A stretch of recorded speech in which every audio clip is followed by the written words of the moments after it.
warm welcome to the Royal Geographic Society for tonight's two book launches. First of all, you will hear a little bit about my own book called Friendly Steps, and then following that there will be a second book launch at around 8 o'clock where Kairat Zakarianov will introduce his book, which is called Under the Wolf's Nest. So it will sort of be split into two, a little bit from me, a reduced price from $17.50, or if you stay right to the bitter end, I believe you might be lucky enough to get a free copy. I, on the other hand, am not being so generous.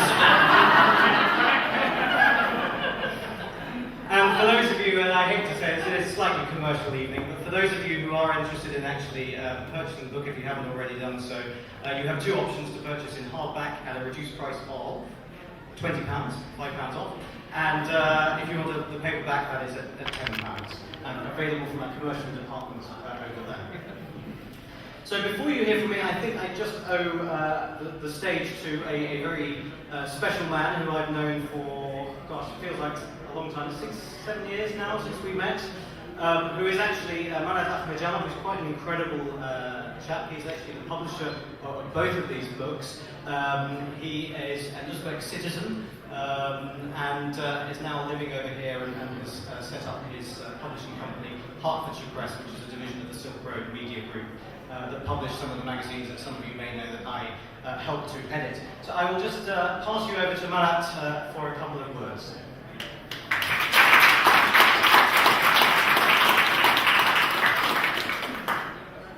So first of all, I would like to thank all of you for coming tonight. I'd like to give a special thanks to delegation from Kazakhstan. We have 13 people, which are Dr. Kairat Zakarianov, who's going to do a presentation of his book at 7:30, 8 o'clock. And Royal Geographic Society is kindly hosting our event today. I think it's a perfect place to launch the books about travel in Central Asia and the history of Central Asia with the United Kingdom has been historically connected for a few hundred years. The history started from the 70s.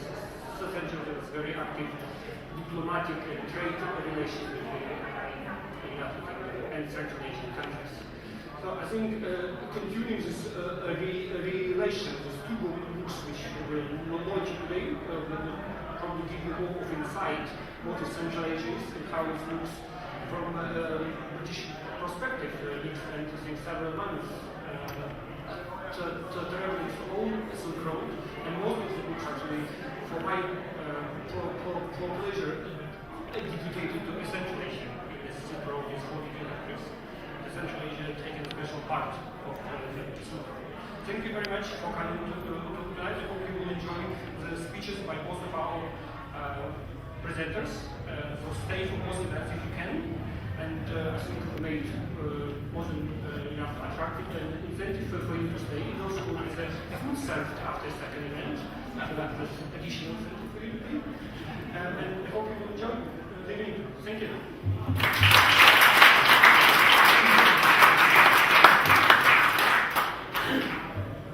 So, for those of you who know me, I actually set off on a journey along the Silk Road. I just graduated from Oxford University, having done a degree in biochemistry. Decided that I wanted to spend a year travelling before I ended up going into the working world, and travel was lost forever. And so I had this sort of year off where I thought, well, I ought to go and do something interesting. As with most of these things, you have a slight problem when you're a student, which is you've got lots of time and not very much money. So I actually begged, borrowed, stole, worked, and actually found some sponsorship both from Oxford and from another educational establishment that I spent time at from Eton College to go and travel the Silk Road. Now the Silk Road, I don't know why I chose the Silk Road as a destination to travel, but it's quite an incredible historical trading route. And for those of you who don't know, it's sort of connected east and west about 2,000 years ago. And goods from China for example, things like silk, commodities, travelled across the Silk Road and ended up in places like Venice and Istanbul. And likewise, goods from Venice, such as Venetian glass, things like tin, timber, also travelled along, commodities had travelled across this road and been traded. And this kind of fascinated me because as I started to read about the places along the Silk Road, which incidentally was never one single road, it was actually lots of trading routes, including things like the spice route from India that came up from the south, some of the fur trading routes that came down from Russia. The more I started to read it, what I actually discovered was it was not so much the commodities that were interesting, but it was the ideas that were travelling and being exchanged along the route. I mean, religions, for example, spread along this trading route at different times. And so it had quite a profound effect that these merchants were simply travelling along the Silk Road and inadvertently were transferring their ideas and knowledge, and actually, if you like, the foundations of a lot of our current society today were formed 2,000 years ago. It was a little bit like the information superhighway of the day. So, back in 2006, with bags of cash, but a little bit of cash in my pocket, and a backpack, and a promise to write to my generous sponsors and tell them of my trip, I set off somewhat into the unknown. I wasn't quite sure where I was going, because when you open the map and you look at the Silk Road, most people know where China is, and most people know where Italy and Turkey are. But the bits in between are a little bit lost. Strange places like Iran, Uzbekistan, Turkmenistan, actually countries I'd never heard of before I set off. So it was a little bit daunting, and I needed a fistful of visas to make my way across. And I'd promised Oxford and Eton that I would write to them and write a sort of a historical account of just what an impact the Silk Road had had on forming civilizations. And as I started to travel, the more I realised that actually I wasn't a historian, I wasn't going to be much good at history, and in fact there were people far better qualified than me to write about it. But what I started to discover was actually that the people I met were far more interesting, and they told their own history, in their own ways, in their own legends, and it effectively charted my choice of the Silk Road. I think I mentioned earlier that it was never one Silk Road, so I was able to choose where I went, which countries were more interesting, which countries had I never been to and I wanted to tick off, as it were.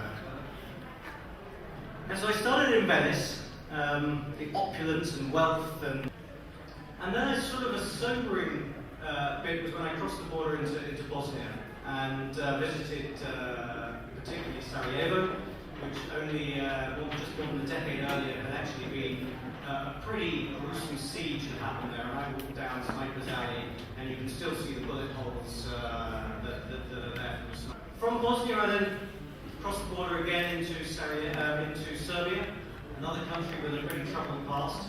And it was starting to get a bit more difficult. The language had changed. I wasn't so comfortable anymore. And I was travelling merely by, if you like, whatever transport was going. So most of the time that was things like buses and trains, the odd donkeys. I did a bit of an hot air balloon. I'm afraid for the romantics of you, I didn't do very much by camel. From Serbia, and I ended up down in a market town called Novi Pazar, which actually means a new market, and it's actually the words from two different languages, which just shows you some of the interactions that had happened in this trading city.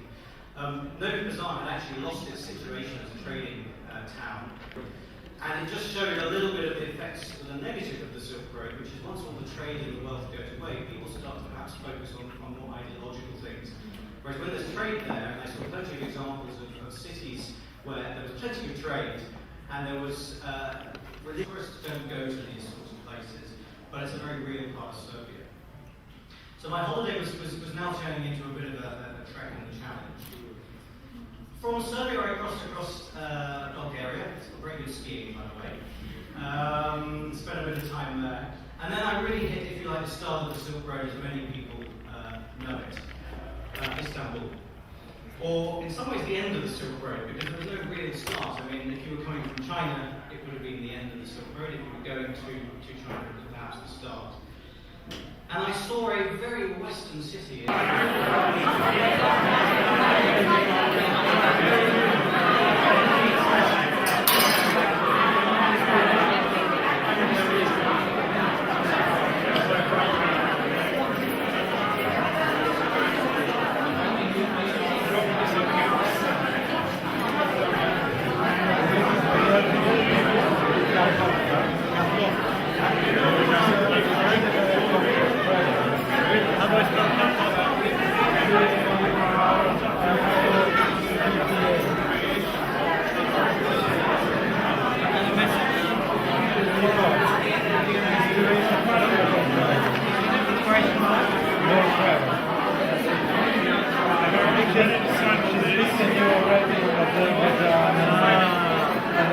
Another